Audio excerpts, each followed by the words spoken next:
오늘 우리 예배 가운데 함께 하신 주님을 찬양합니다. 그리고 오늘 또 예배에 참석하신 모든 성도님들께 우리 주님이 우리에게 주시고자 하는 주님이 기뻐하시는 소망과 열정으로 가득 채워가시는 성령 충만으로 채워가시는 우리 모두가 되시길 주의 이름으로 축복합니다. 오늘은 우리 교회 창립 3주년을 맞이해서 기념 감사 예배로 하나의 예배를 드립니다. 개척을 시작한 지 엊그제 같은데 벌써 3년이라는 시간이 흘렀습니다. 이 3년이라는 시간이 길다면 길고 짧다면 짧은 시간인데 그런데 돌이켜보면 모든 것이 다 하나님의 은혜였습니다. 지금도 이렇게 이제 코로나 시기를 지나고 있지만 이 코로나가 한창일 때였습니다. 가진 것이 하나도 없었습니다. 그런데 그때 많은 분들이 물신양면으로 도와주셨습니다. 그때 그분들의 도움이 없었다면 우리 교회는 어쩌면 다른 모습으로 되어 있었을 것입니다. 교회 이 바닥부터 천정까지 그리고 또 방송 장비로부터 시작해서 교회 주방까지 모두 도움의 손길로 만들어지고 채워졌습니다. 오늘도 우리 교회가 이 3주년이라고 함께 기뻐해 주시고 함께 참여해 주신 분들이 있습니다. 이 자리를 빌어서 그동안 기도와 관심과 사랑으로 함께 해 주시고 또 언제나 우리가 어려울 때마다 도움을 주신 모든 우리 성도님들께 이 자리를 빌어서 감사를 드립니다. 그리고 이 모든 것을 하나님께 감사와 찬송으로 영광을 올려드립니다. 오늘 말씀은 우리가 창립주일 때마다 이 말씀을 가지고 우리 계속 보고 있습니다. 앞으로도 아마 이 본문을 가지고 우리가 창립주일 때마다 이 말씀을 보게 될 것 같은데요. 이 말씀은 우리 교회가 창립할 때 하나님이 우리에게 주셨던 말씀입니다. 교회를 시작할 때 우리는 스스로 질문을 했습니다. 아니, 저 자신에게도 질문을 했습니다. 왜 우리는 교회를 시작하는가? 이 땅에 수많은 교회들이 있는데 왜 우리는 교회를 시작하는가? 그것도 이 코로나가 한창인 다 안 된다고 하는 이 시기에 교회를 하게 되었는가? 우리는 이 문제의식을 가지고 교회를 시작했습니다. 이 시대에 많은 교회가 사회로부터 외면을 당하고 비웃음과 조롱을 당하고 하나님의 영광이 땅에 떨어지고 사람들의 발에 밟히는 것을 그 현실들을 우리는 인식했습니다. 그걸 애통해하고 아파했습니다. 많은 사람들이 복음을 부끄러워합니다. 청년들이 교회 다니는 것을 부끄러워하는 시대가 됐습니다. 가나안 성도가 300만 명이다, 560만 명이다 라는 통계가 있습니다. 그리고 코로나 시기를 지나면서 작은 교회 1만 개가 사라졌습니다. 대형 교회는 조금 회복이 되었는지는 모르지만 작은 교회들은 아직도 텅텅 자리가 비어 있습니다. 젊은이들이 사라졌고 교회 안에 교회 어린이들 교회 학교가 없는 교회가 많아졌습니다. 작년에 총회에서 목사님들의 이중직을 허락을 했습니다. 그래서 제가 요즘 선한 사마리아 운동본부라고 하는 미자리 개척교회를 지원하는 그 모임에 하나의 컨트롤 타워의 일을 하고 있습니다. 그런데 그분들을 만나보면 택배 일을 하고요, 또 대리기사를 일하고요, 심지어는 노점상을 하시는 목사님들도 있습니다. 이런 추세로 나가다 보면 한국 교회는 아마 유럽 교회로 모양으로 할 것입니다. 아니, 어쩌면 더 사라질지도 모릅니다. 그런데 여러분, 이러한 시대적 분위기 속에서 우리 선한 이웃교회가 지금 교회를 하나님 앞에 예배로 드리고 있습니다. 특별히 코로나가 한창일 때 2020년에 교회를 시작했습니다. 그리고 지금 우리는 창립 3주년 기념 감사 예배로 하나님께 예배를 드리고 있습니다. 성도 여러분, 한국교회가 어떻게 될 것 같습니까? 앞으로 그럼 우리 교회는 어떻게 될 것 같습니까?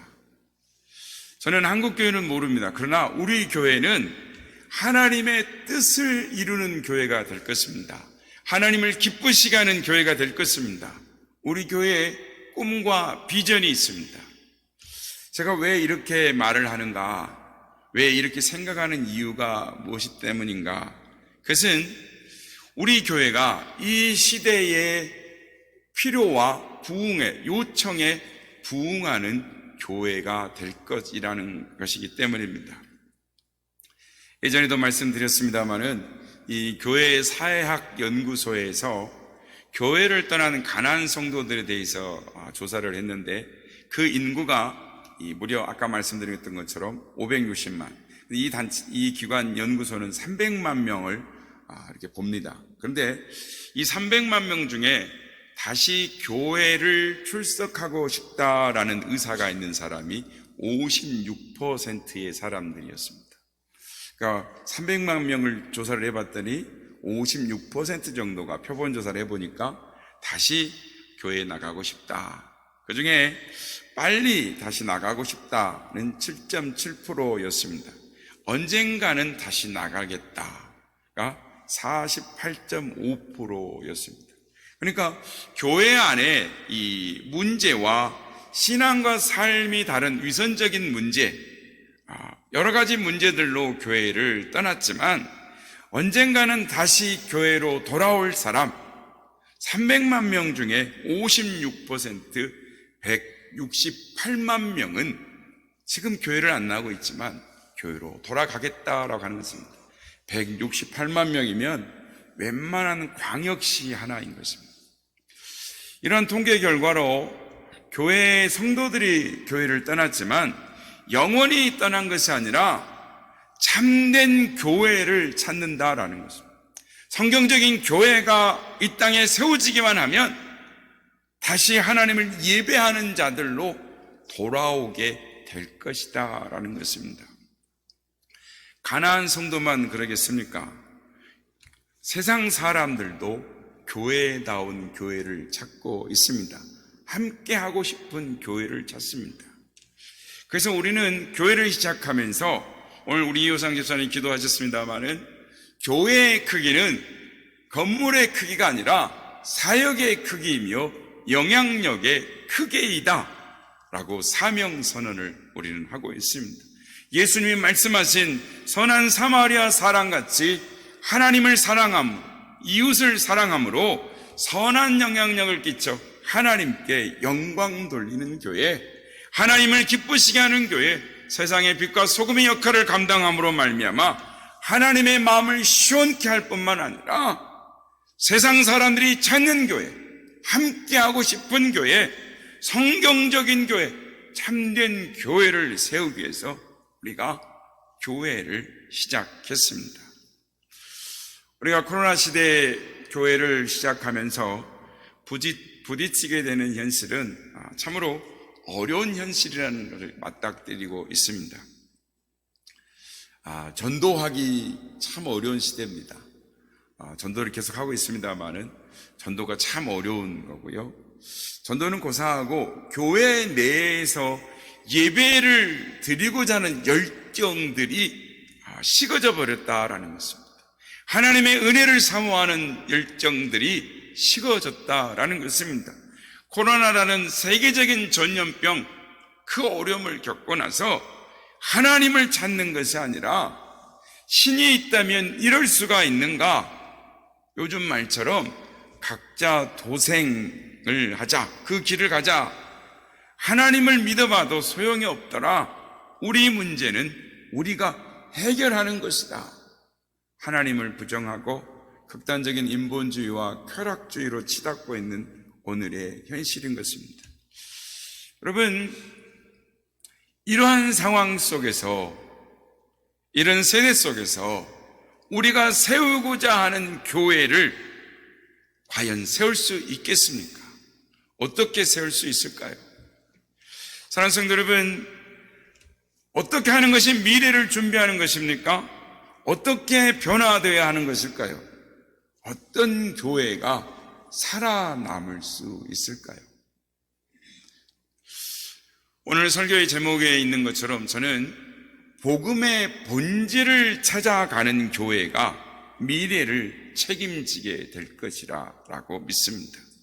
복음의 원칙을 지키는 교회가 살아남게 될 것입니다. 예전에도 한번 말씀드린 적이 있습니다만은 우리에게 깨달음을 주는 우화 같은 이야기가 있습니다. 옛날에 어느 집에 바보 아들이 있었습니다.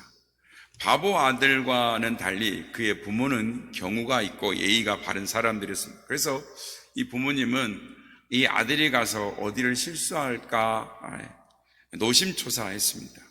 어느 날 아들이 친척집을 다녀왔습니다. 그래서 부모님은 걱정이 앞서서 잘 다녀왔냐고, 무슨 특별한 일이 없었느냐고 물었습니다.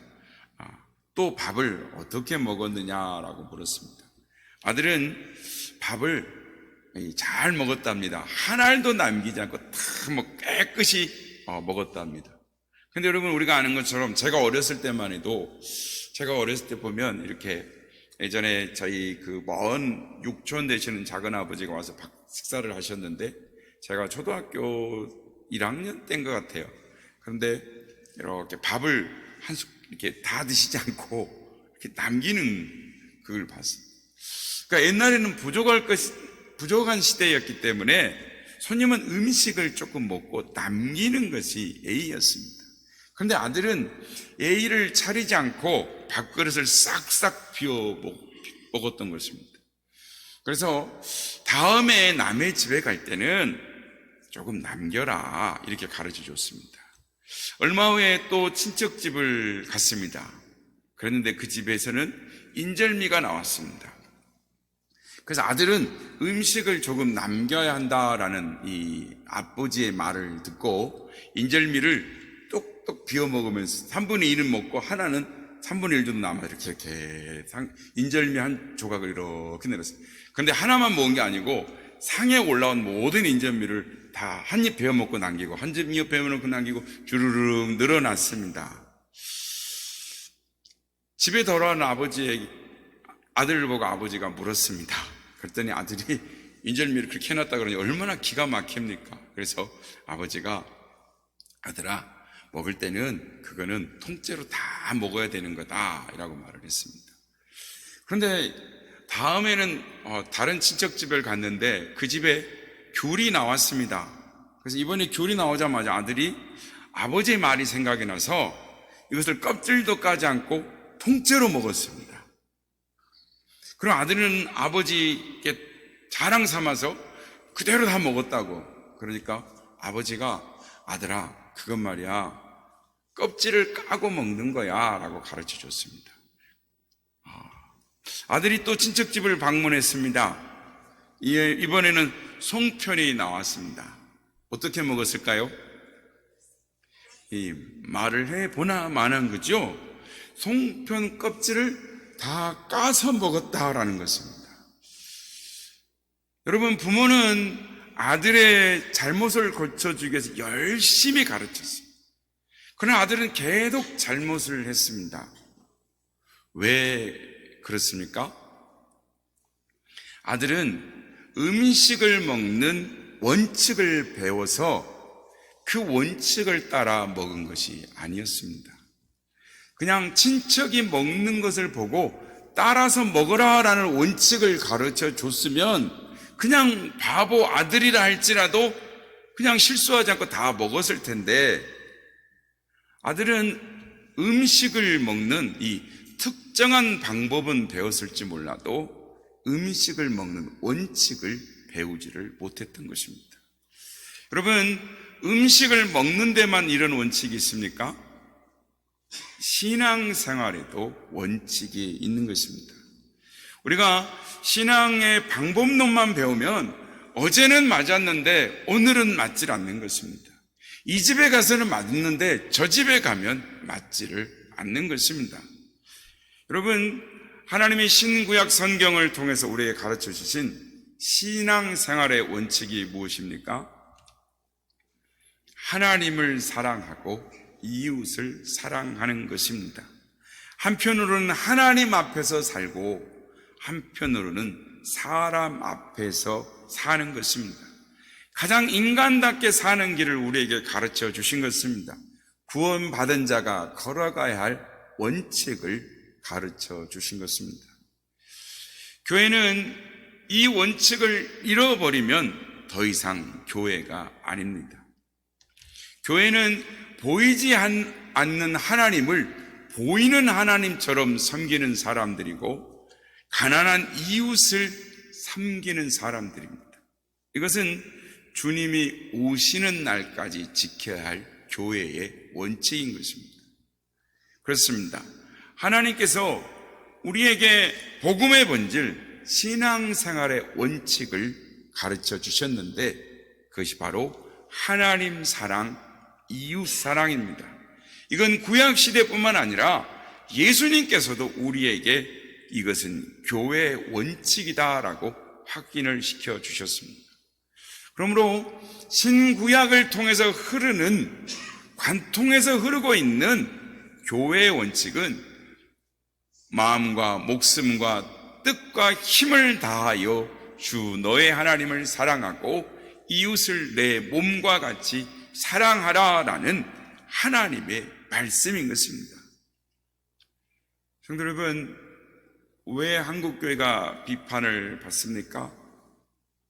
성도들 중에도 교회를 비판하는 사람들이 있습니다.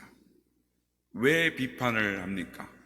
그것은 지금 한국교회에 나타나는 이 현상을 비판하는 차원을 넘어서 한국교회를 떠받치는 두 개의 기둥, 하나님 사랑, 이웃 사랑의 원칙을 잊어버렸기 때문입니다. 성도 여러분, 어떻게 하면 교회를 새롭게 할 수 있습니까? 교회를 새롭게 하는 길은 믿는 우리들보다 세상 사람들이 더 잘 알고 있습니다. 우리는 성경을 말하며 반복론을 들먹이지만 저들은 분명하고도 간단하게 말을 하는 것입니다. 하나님을 경외하는 백성답게 하나님을 두려워하고 사십시오. 가난한 사람을 사랑한다는 것을 몸으로 몸소 보여주십시오.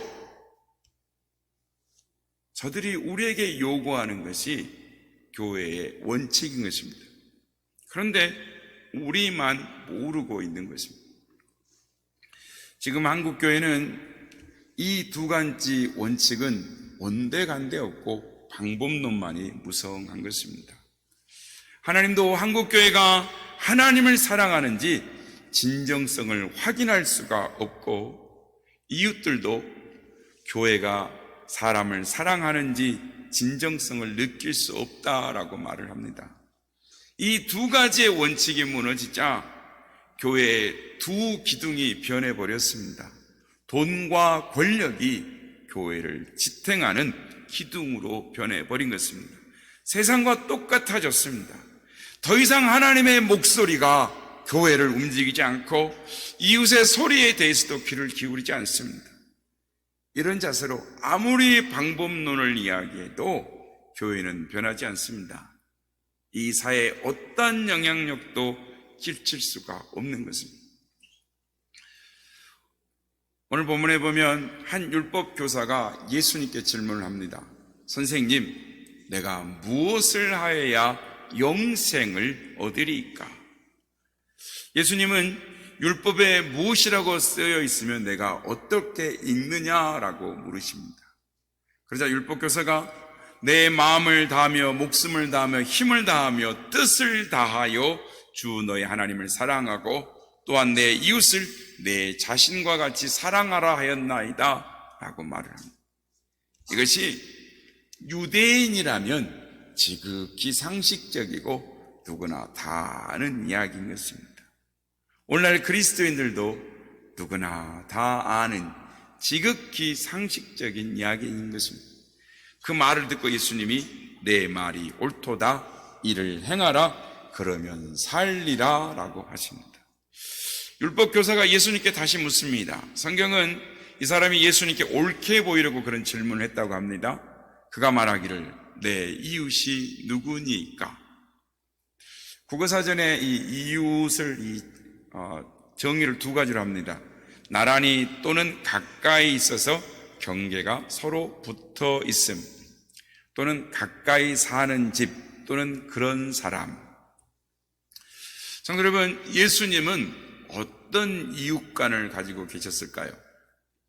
율법교사 질문에 예수님은 대답을 대신하여 한 이야기를 하십니다. 어떤 사람이 예루살렘에서 여리고로 내려가다가 강도를 만났다. 강도는 그의 옷을 벗기고 때려 거반 죽게 만들었다. 마침 한 제사장이 그 길로 내려가다가 그를 보고 피하여 지나갔다. 또 이와 같이 한 레위인도 그곳에 이르러 그를 보고 피하여 지나갔다. 어떤 사마리아 사람이 여행하는 중에 거기에 이르렀다. 그는 강도 맞는 사람을 불쌍히 여겼다.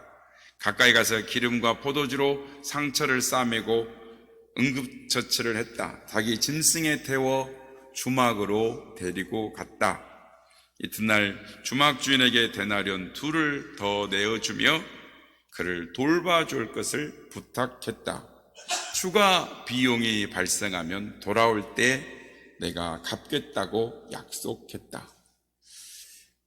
제가 왜 딱딱 끊어서 이야기했는지 아시겠죠? 이야기를 들려주신 예수님은 율법교사에게 물었습니다. 내 생각 중에 이 3사람 중에 누가 강도 만난 자의 이웃이 되겠느냐? 여러분, 예수님의 질문에 유의할 필요가 있습니다.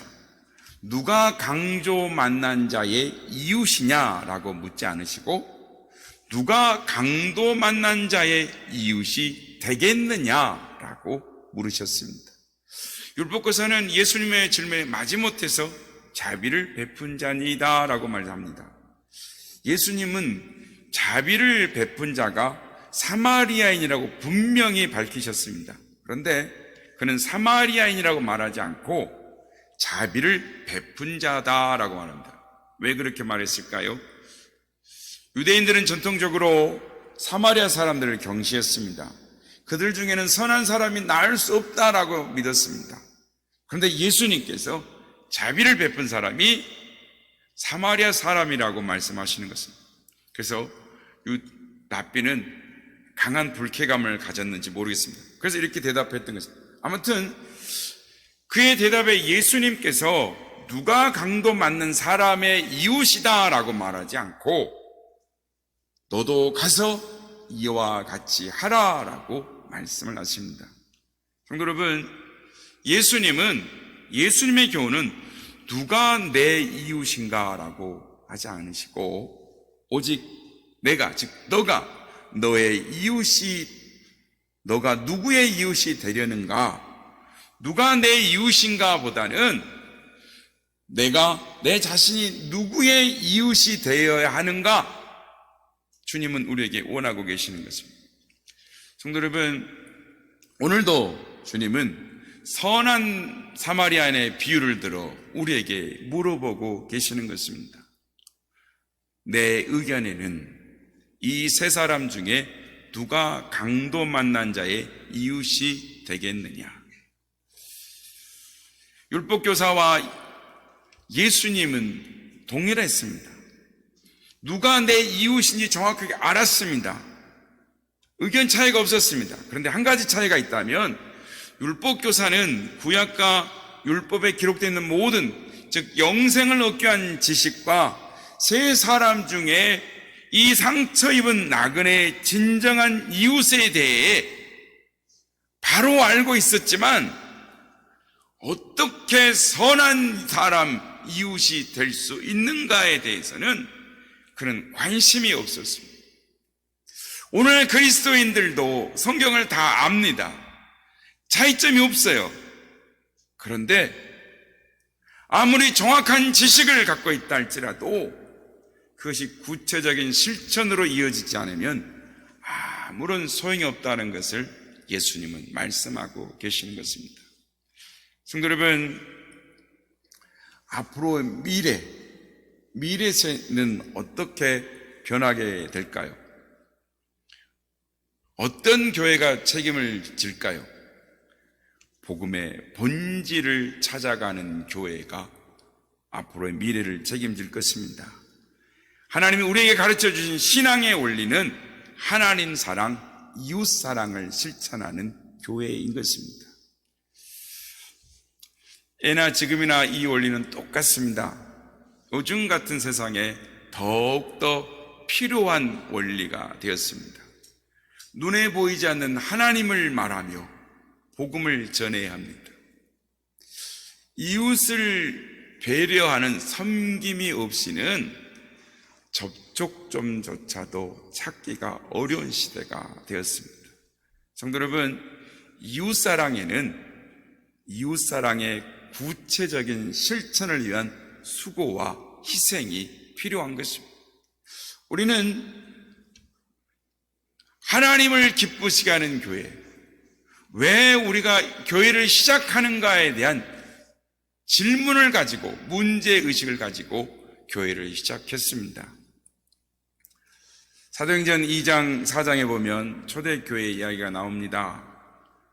서로 통용하고 나누어주는 삶을 실천하기 위해 필요를 따라 자기 재산과 소유를 파는 행위가 있었습니다.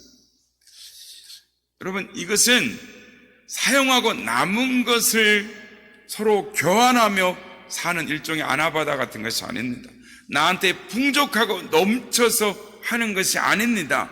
모든 소유를 공동으로 소유하는 것도 아니었습니다. 필요를 따라 자신의 소유를 팔아 나누어 주는 희생이었습니다. 재산과 소유를 나눌 것이 있다라는 것, 그것은 나의 땀 흘림과 수고가 있었다는 것을 말합니다. 그 수고를 나누는 것이었기 때문에 가치가 있는 것이었고, 그 섬김을 받는 자들의 마음에 감동이 있었던 것입니다. 여기에 성도 개인도 그렇고 교회도 그런 것입니다. 여러분, 교회는 복음의 본질로 돌아가야 하는 것입니다. 우리 교회는 복음의 본질로 돌아가려고 하는 것입니다. 신앙의 원칙, 원리로 돌아가려고 합니다. 교회의 역사 가운데 교회가 성장했던 때가 있습니다. 특히 박해 가운데 초대교회가 200년, 300년이라는 그 시기 속에 7배로 성장했던 적이 있습니다. 로마 제국 아래 이 100만 명도 되지 않았던 교회가 불과 100년 만에 600만 명으로 늘어났습니다. 우리나라 초기 기독교의 100년의 역사와 비슷합니다. 여러분, 초기 초대교회 200년과 300년 사이에 무슨 일이 있었을까요? 이때 유럽 사회에 전체의 흑사병이 휩쓸고 지나갔습니다.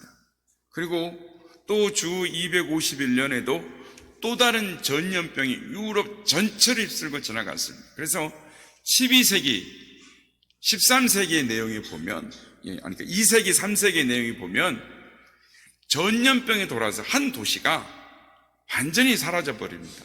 괴멸됩니다. 요즘 팬데믹은 절에 가라 그럽니다. 구덩이를 파서 그 도시에 죽은 사람들을 다 갖다가 묻는, 전염병이 도니까 비기독교인들은 자기 가족이라 할지라도 전염병에 걸리면 그냥 문 앞에다 내다 버립니다. 그냥 자기 가족이 상관없어요. 다 버립니다. 이 접촉을 피하고 문을 걸어 잠그는 것입니다. 그래서 거기에 고아가 넘쳐나고 환자가 넘쳐나고 도시가 아비규환이 되었습니다. 도시를 빠져나가는 사람들 천지였습니다. 그런데 기독교인들은 정반대의 삶을 살아내었습니다. 그들은 자신을 희생하고 문 밖에 던져져 버린 사람들, 그 사람들을 데려다가 치료하고 헌신을 다했습니다. 죽음의 위험을 두려워하지 않고 병자들의 모든 필요를 다 돌봤습니다. 자신과 같은 인종만 돌본 것이 아니라 흑인도 노예도 모두를 가리지 않고 정성을 다해 돌보았습니다. 심지어 종교가 다른 이교들까지도 극신히 돌보았습니다. 그래서 인종의 벽도, 신분의 벽도, 종교의 벽도 뛰어넘어서 전염병이 옮아서 자기들도 죽어가지만 그들은 행복하고 평화롭게 이 세상을 떠나갔습니다. 죽음도 두려워하지 않는 사람들, 사랑을 실천한 사람들, 장렬하게 죽어가는 그리스도인들을 보면서 주변 사람들이 크게 감동을 받았습니다. 그리고 수많은 사람들이 기독교로 개종을 했고 이것이 로마 제국을 변화시키는 믿음의 원동력이 되었습니다. 성도 여러분, 많은 사람들이 묻습니다. 앞으로 교회는 어떻게 될 것인가? 미래가 있는가? 저는 그 질문에 다시 질문으로 대답을 하고 싶습니다. 앞으로 어떤 교회가 올 것인가? 하나님이 어떤 교회를 찾으시는가? 기뻐하시는가? 그것은 복음의 본질을 찾아가는 교회, 신앙생활의 원칙, 원리를 회복하는 교회라는 것입니다. 여러분, 하나님 오늘도 일하고 계십니다. 저는 하나님께서 내일의 하나님이 기뻐하시는 교회를 준비시키고 일을 해 나가고 계신다라고 믿습니다. 그 중에 한 교회, 그 교회가 우리 선한 이웃교회라고 믿습니다. 저는 매일 기도합니다. 하나님이 기뻐하시는 교회, 하나님이 찾으시는 교회, 하나님의 마음을 시원하게 하는 교회, 그 교회가 우리 교회가 되게 해 주십시오. 세상 사람들이 찾고 함께 싶어하는 교회, 꿈과 비전이 있는 교회, 미래 세대들이 부끄러워하지 않고 자랑스러워하는 교회, 하나님 그 교회 우리가 되겠습니다. 하나님 우리를 사용하여 주십시오. 금천구 23만 원을 섬기고 세상에 한국 교회에 영향력을 미치는 그런 교회, 하나님 우리가 그렇게 하겠습니다. 하나님 우리를 사용해 주십시오. 여러분, 힘들고 어려웠던 코로나 시기, 우리나라뿐만 아니라 전 세계적으로 힘들었던 그 시기에 하나님께서 우리를 뽑아 세우셨다라고 생각합니다. 저는 이 자리에 있는 여러분들이 많은 교회가 있지만 이런 교회에 오신 이유가 기존 교회가 아니라 참된 교회, 성경적인 교회를 세우고 싶어하는 분들이 여러분이라고 생각을 합니다. 여러분의 마음속에 그리는 내일의 교회, 우리 교회의 모습은 무엇입니까? 우리 마음속에 꿈과 소망이 차올라야 하는 것입니다. 하나님의 역사를 기대하며 소망 가운데 나아가는 우리가 되길 원합니다.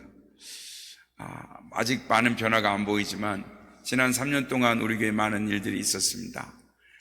반찬 나눔을 독거가정을 섬기는 일들이 계속 진행되어져 있고, 주민센터를 가보면 주무관들이 그 교회 들어봤어요. 저희들이 누룽지 전도를 합니다. 그러면 그거요 먹어봤어요, 이렇게 이야기를 합니다. 또 우리가 어르신들 무릎 인공관절 수술을 지원을 하고 있습니다.